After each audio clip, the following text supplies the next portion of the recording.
सिंदूर भारत के बदले की शुरुआत है और ऐसा हम क्यों कह रहे हैं अब आपको वो बताता हूं।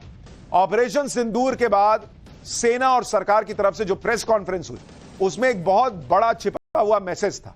वो ऐसा मैसेज था जिसे देखकर पाकिस्तान की सेना और आतंकी सरगनाओं की रूह कांप गई। आज प्रेस कॉन्फ्रेंस में सेना और सरकार ने पाकिस्तान और पीओके में मौजूद कुल 21 आतंकी ठिकानों का खुलासा किया।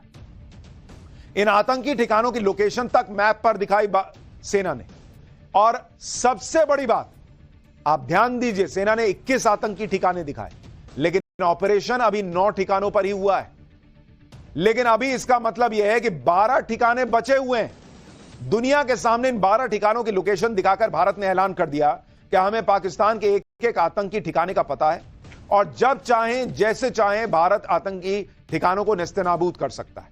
यह टेरर कैंप कहां कहां है आपको भी बता देता हूं। एक तो पीओके में चेलबंदी टेरर कैंप है, पीओके का अब्दुल्ला बिन मसूद टेरर कैंप, पीओके का दुलाई टेरर कैंप, पीओके का सेंसा टेरर कैंप, पीओके में ही डुंगी टेरर कैंप है, पीओके का गुलपुर आतंकी कैंप, पीओके का बराली आतंकी कैंप, पाकिस्तान का गढ़ी हबीबुल्ला टेरर कैंप, पाकिस्तान का बत्रासी टेरर कैंप, पाकिस्तान के बालाकोट का टेरर कैंप, पाकिस्तान के उगी टेरर कैंप और पाकिस्तान का बोई टेरर कैंप। इन 12 आतंकी ठिकानों की जानकारी भारत ने पूरी दुनिया के सामने आज जाहिर कर दी है और इसी के साथ पाकिस्तान को चेतावनी भी दी है कि बॉस, तुम्हारे हर अड्डे की इंफॉर्मेशन मेरे पास है और आतंक के इन अड्डों को हम जब चाहें मिट्टी में मिला सकते हैं।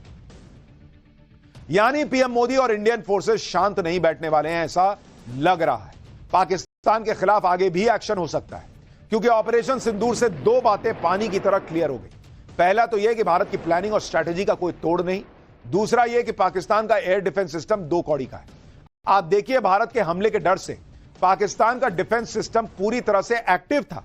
पाकिस्तान के पास Chinese air defence system HQ-9 है जो 24 घंटे पाकिस्तान बॉर्डर की निगरानी कर रहा था, जिससे भारत के जेट या मिसाइल अंदर न घुस सके। एडवांस रडार सिस्टम और फाइटर जेट भी तैनात किए गए थे, लेकिन भारत की प्लानिंग के आगे कुछ काम नहीं आया।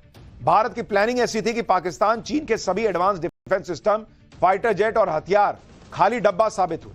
भारत के फाइटर जेट ड्रोन को पाकिस्तान पकड़ ही नहीं पाया।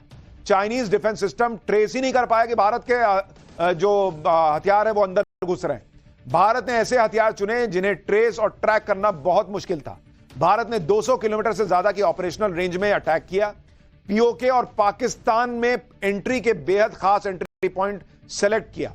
एंट्री पॉइंट्स के बारे में चाइनीज डिफेंस सिस्टम और पाकिस्तानी एजेंसियों तक को हवा नहीं लग पाई।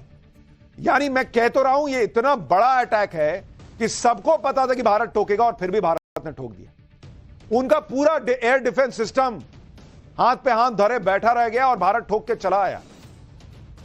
यह है भारत की ताकत। ऑपरेशन सिंदूर से पाकिस्तान आर्मी की तैयारी के HQ-9 लगाया हुआ था, लेकिन यह सिस्टम तो पूरी तरह फेल साबित हो गया। HQ-9 में HT-233 3D फेज्ड अरे रडार सिस्टम लगा है जो भारत की स्कैल्प और ब्रह्मोस मिसाइल को डिटेक्ट ही नहीं कर पाया। चीन का HQ-9 सिस्टम भारत के S-400 भारत के सामने बहुत पीछे है। S-400 को तैनात करने में 4 से 5 मिनट लगते हैं, जबकि HQ-9 को 35 से 40 मिनट का समय लग जाता है। इसके अलावा S-400 की रेंज 400 किलोमीटर तक है, जबकि HQ-9 की रेंज 125 से 200 किलोमीटर। पाकिस्तान ने इस सिस्टम को 2021 में अपनी सेना में शामिल किया था।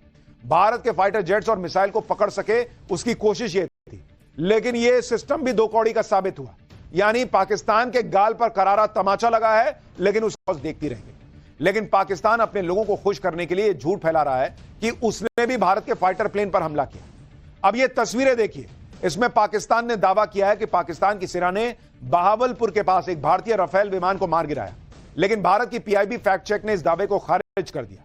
दरअसल जो तस्वीर पाकिस्तान दिखाकर राफेल को गिराने का दावा कर रहा है वो 2021 में पंजाब के मोगा में हुए एक MiG-21 के दुर्घटनाग्रस्त होने की तस्वीर है, लेकिन पाकिस्तान इसे राफेल का हमला बताकर बेच रहा है। भाई वो क्या करे, उसको भी तो अपने लोगों को कुछ बताना है।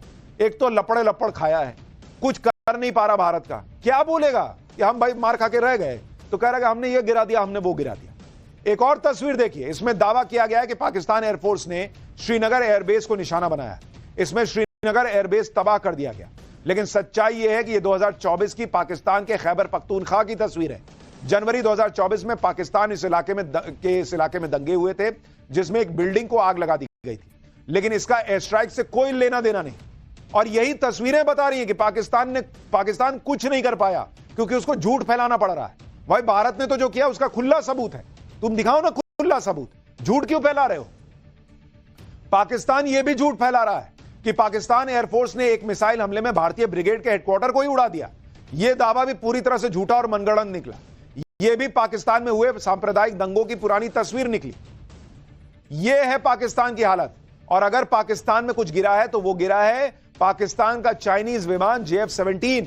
उसकी तस्वीरें भी दिखाइए जरा दर्शकों को कि पाकिस्तान में जो चीन का विमान था वो गिरा दिया भारत ने। इस वक्त एक और बड़ी खबर तब तक आपको बता देता हूं। ऑपरेशन सिंदूर के बाद भी भारत अलर्ट पर है। आज 244 शहरों में मॉक ड्रिल हुई है। सभी शहरों में ब्लैकआउट भी किया गया। सायरन की आवाज के साथ मॉक ड्रिल हुई है। ये आप तस्वीरें देखिए। यानी भारत अभी शांत नहीं बैठा है और भारत जो है वो बड़ी तैयारी कर रहा है। आप देखिए, ये नहीं कि अटैक हो गया, ऑपरेशन सिंदूर हो गया तो खत्म मामला। आप देखिए किस तरीके से 244 जगहों पर आज भी मॉक ड्रिल हुई है। ब्लैकआउट जो किया जाना था उसका ड्रेस रिहर्सल हुआ है। ऑपरेशन सिंदूर के बाद ना तो पीएम मोदी शांत बैठे हैं, ना ही भारतीय सेना चुप बैठेगी, क्योंकि अभी भी युद्ध जैसी स्थिति के लिए तैयारियां जारी हैं। आज तय समय के मुताबिक मॉक ड्रिल की गई। मॉक ड्रिल के लिए कुल 259 शहरों का चयन किया गया। इन शहरों को 3 कैटेगरी में बांटा गया। मॉक ड्रिल के दौरान सायरन बजाया गया और इसके बाद अगले 10 मिनट के लिए पूरे इलाके में लाइट ऑफ कर दी गई। दिल्ली, पटना, जैसलमेर, चंडीगढ़ और लखनऊ की तस्वीरें आप देखिए। लखनऊ में तो मॉक ड्रिल की जबरदस्त तैयारी की गई थी, जिसे देखने के लिए सीएम योगी भी पहुंचे थे। आप देखिए कैसे ब्लैकआउट हुआ। आप देख रहे हैं सारी लाइटें बुझा दी गई। ये इंडिया गेट की तस्वीर आप देख रहे हैं, वहां भी लाइट बंद, सारी लाइट बंद कर दी गई। इसे कहते हैं ब्लैकआउट। लखनऊ में जो हो रहा था मॉक ड्रिल, उस दौरान फायर ब्रिगेड की टीम समेत सभी इमरजेंसी सेवाओं ने पूरे कोऑर्डिनेशन के साथ सफल मॉक ड्रिल किया।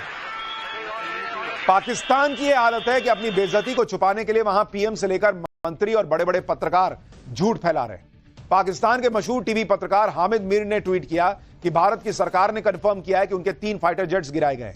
आप देखिए कि यह हालत हो गई है कि पाकिस्तान के पत्रकार को भी झूठ फैलाना पड़ रहा है कि भारत के सरकार ने मान लिया। कौन मान लिया भाई?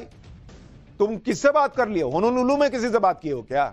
लेकिन ये लोग वहां के पाकिस्तान की सरकार के पेमेंट से चलते हैं, इसलिए झूठ फैलाते हैं। और इसको लगता है कि मैं हामिद मीर हूं, मैं बोल दूंगा तो लोग मानेंगे कि भाई पाकिस्तान का बड़ा पत्रकार बोल रहा है। 2 कौड़ी का पत्रकार है, सबसे ज्यादा झूठ यही फैलाता है। इसका ट्वीट तो कभी देखिए तो सीधा मान लीजिए कि झूठ बोल रहा होगा। पाकिस्तान के झूठ का लेवल देखिए। सिंदूर की पूरी जानकारी भारत देने जा रहा है तमाम दलों को।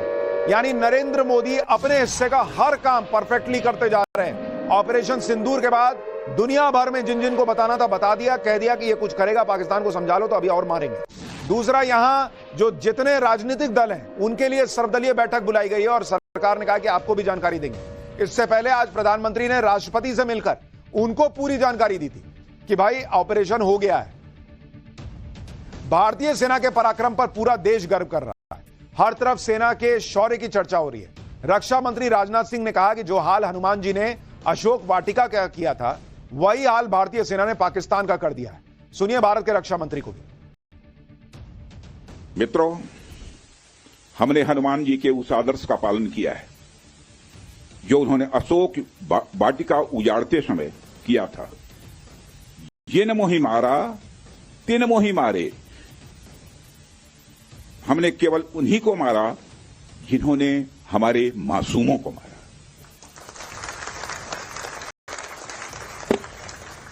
साथियों, प्रधानमंत्री श्री नरेंद्र मोदी के नेतृत्व में हमारी सेनाओं ने ऑपरेशन सिंदूर लॉन्च करके पहले की तरह ही इस बार भी आतंकियों को ट्रेनिंग देने वाले कैंप्स को तबाह करके करारा जवाब दिया है। ऑपरेशन सिंदूर के बाद आज ही प्रधानमंत्री मोदी ने कैबिनेट की बैठक भी बुलाई थी। बैठक में पीएम मोदी समेत गृह मंत्री अमित शाह और रक्षा मंत्री राजनाथ सिंह